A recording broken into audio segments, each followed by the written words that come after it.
Welcome, ladies and gentlemen, to another episode of Unmute with Drea Houston, where I talk all things business. Today's episode is going to be about reviews. Now, reviews are tricky, so this episode I titled it Yes, No, Maybe So, because the fact that reviews are tricky, but they do exist. People use them for products and services. So today I want to try to attempt to satisfy your curiosity about reviews. So have a seat. Let's talk business. So all reviews are public pretty much. Anyone can find them, anyone can write them.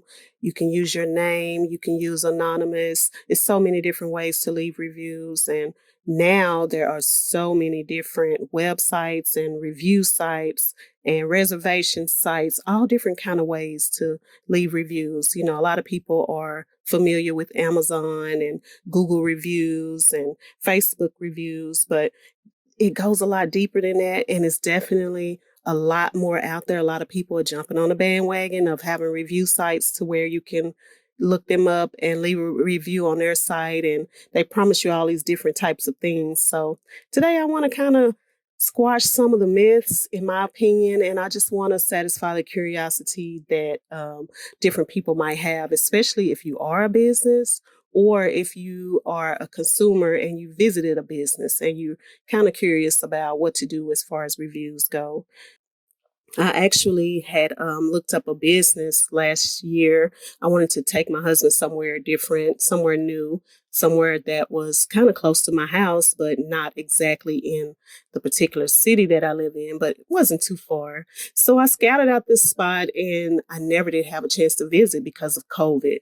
So recently, a friend of mine asked me to go out with her and let's go to brunch and everything. So I said, okay, perfect. I hate the fact that I wouldn't be able to go with my husband. However, this was definitely a good spot that I had my eye on, and I figured she would like it too. So we went to. What I did was, to start out, I actually did a reservation on Open Table, because this restaurant, it was, when I first scouted it out, it wasn't using open table, but at this particular time it was. So I was like, okay, this is perfect. They had a R&B live band that was supposed to be at the restaurant between 12 and 3. Great. So I made my reservation for 12:15. So I get there on time. I'm waiting for my friend to come, but I myself, I got there on time.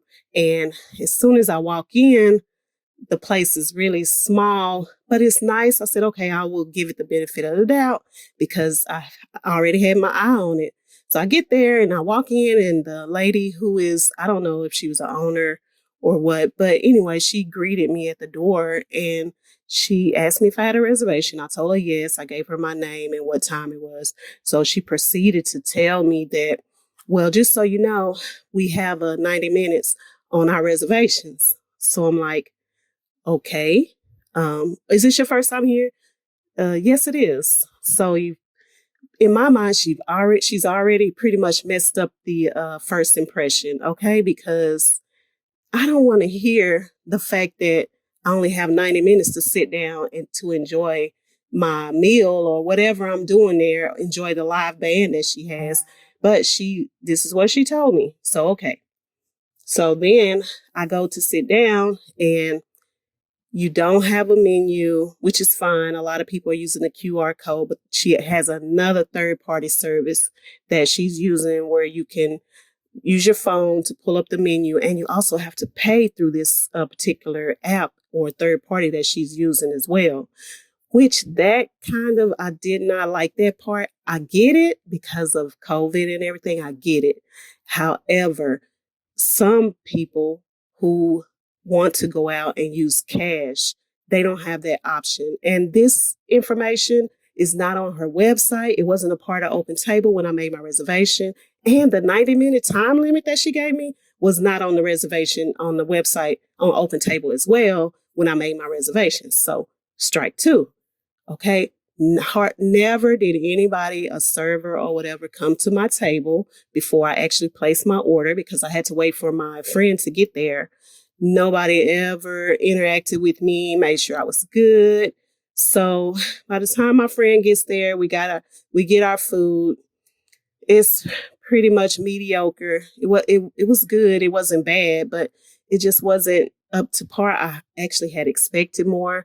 So now the band starts to play, and this place is so small, you really can't hold a conversation with the person that you're with. So not only is it so loud in there, but I didn't have a problem with going there because I already knew beforehand a band was going to be there. However, this place was too small. It was too small for a live band.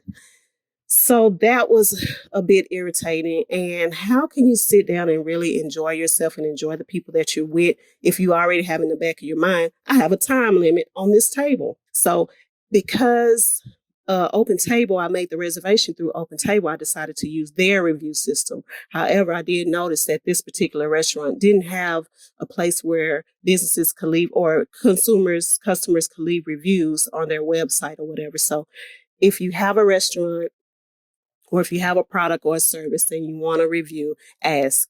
Ask for the consumer to leave a review, and more than likely, people will. Okay. Now let's move on to a no. That was a yes. This is a no. Beware of third party companies promising more business for your reviews. No, it doesn't. I'm afraid it does not work like that. I get it. People think they might have the answer to that. If your consumers come with us and download our app and leave these reviews on our apps, we will promise you more business based off of the reviews that you have. It doesn't always work like that. So no, please don't fall into that trap. If you're a business, I get it. I get it. People want to try to promise you different things. However, no, beware of these third party companies because it's a lot of them out here, and you want to be sure. The reason why, and I'm going to go into later of why that's not a good idea.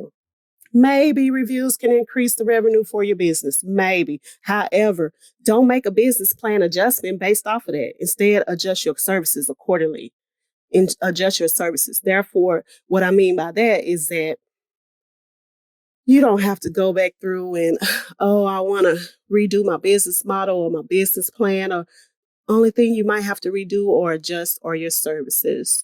If you get a bad review or a review that you don't agree with or a review that just puzzles you,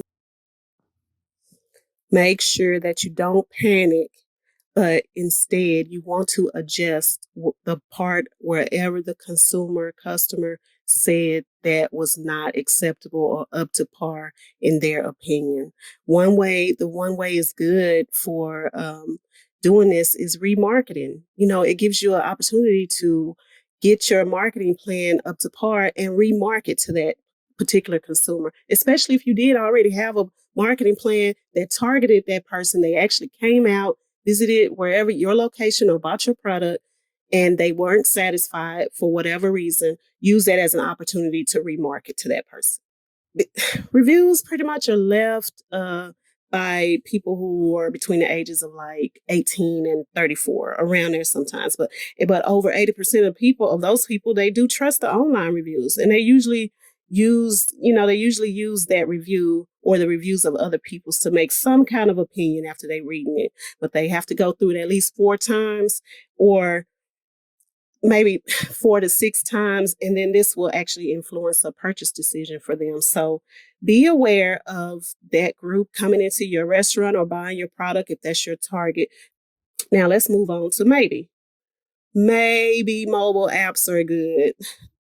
Maybe mobile apps are good for your review sites. Okay. A lot of these, like I mentioned earlier, it's a lot of review sites, and some of these review sites have mobile apps. Now, if you're frequently visiting places or frequently purchasing products or whatever, these mobile apps might be good for you because that might be a hobby of yours. It might be maybe your part-time job, a side hustle, whatever it is. Try the mobile apps for something. Maybe they'll work, maybe not. But they have so many, and now they have some that are specific for a certain industry. So keep that in mind as well. Maybe that's a good thing, maybe not. It might be a hit and miss with that, but maybe. Okay. Now let's go to no. No, a review is not a social post that can pretty much um, boost your online presence. That's going to be up to you. That's going to be up to your business, your marketing, how your online presence is. A review can't really shape your online presence. These are different things that people are putting out. Now, it does social proof your business in so many ways because it lets people know that you are there, you exist, and you have a product or a service that would be good. However, don't get too engulfed in the fact that it might shape your online presence. No, that is definitely going to be up to you. Now, maybe we're moving on to maybe inaction, might by avoiding reviews, inaction could hurt your business. Maybe, depending on what type of business you are, how popular you are, how much people trust your brand, how much people are loyal to your brand. Keep that in mind. If you're just starting out, inaction, you do want, now don't get me wrong, you do want to answer some of these reviews or whatever. However, you really have to understand fake reviews exist. Fake reviews exist. That's a yes. Feedback is valuable for your businesses, your product or services. However, you want to be sure that these reviews are really true. It's actually people writing these reviews. And one or two things you can look for when you're going over a review is the fact that if it's in a different language, if it looked like it's a bunch of links to a third party site, this means that people are using these fake reviews to market undercover. Not good, not cool at all. Okay. Yes, testimonials are good. Okay.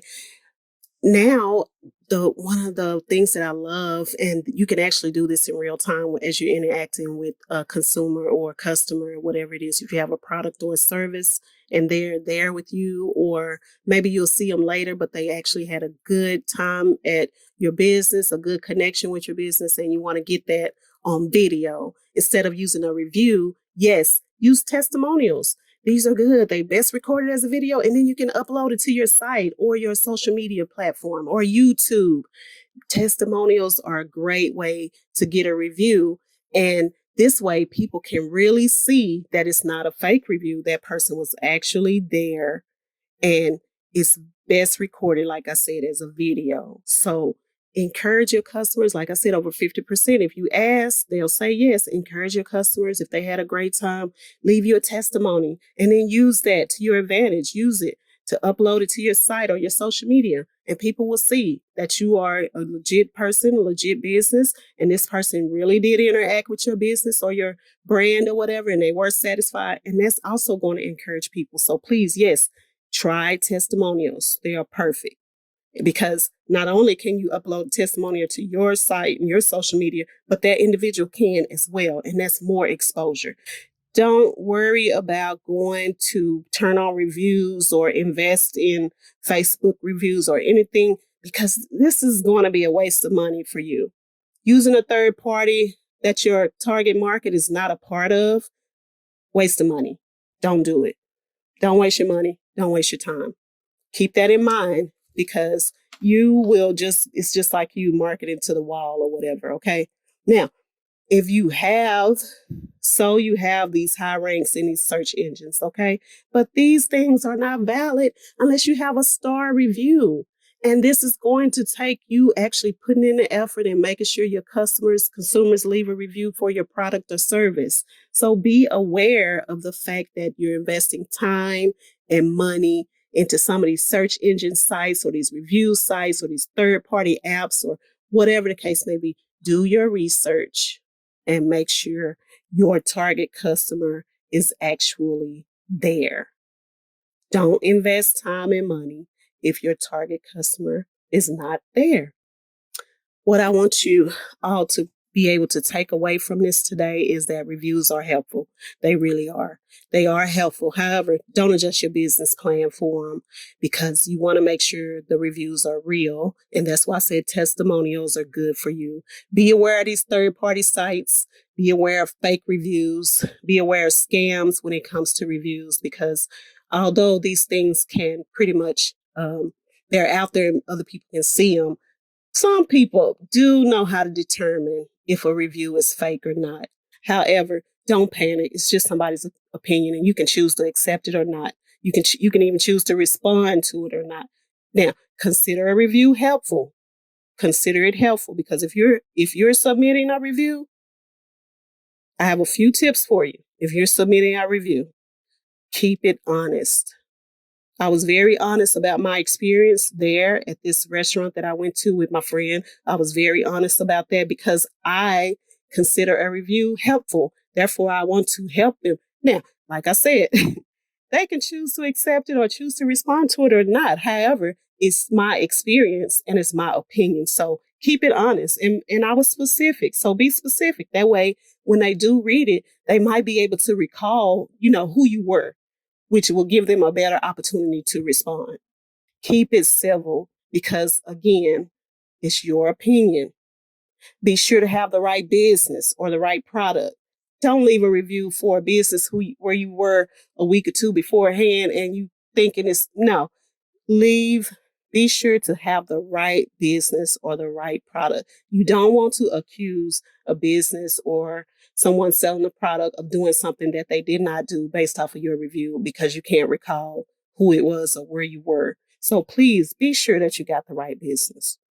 If you use a reservation site like I did with Open Table, go back to that site because they're going to respond and ask you how was your experience or whatever. But this is what happens, when you have a business and people leave reviews. I'm speaking from a consumer point. However, as a business consultant, I'm looking at it from that perspective as well.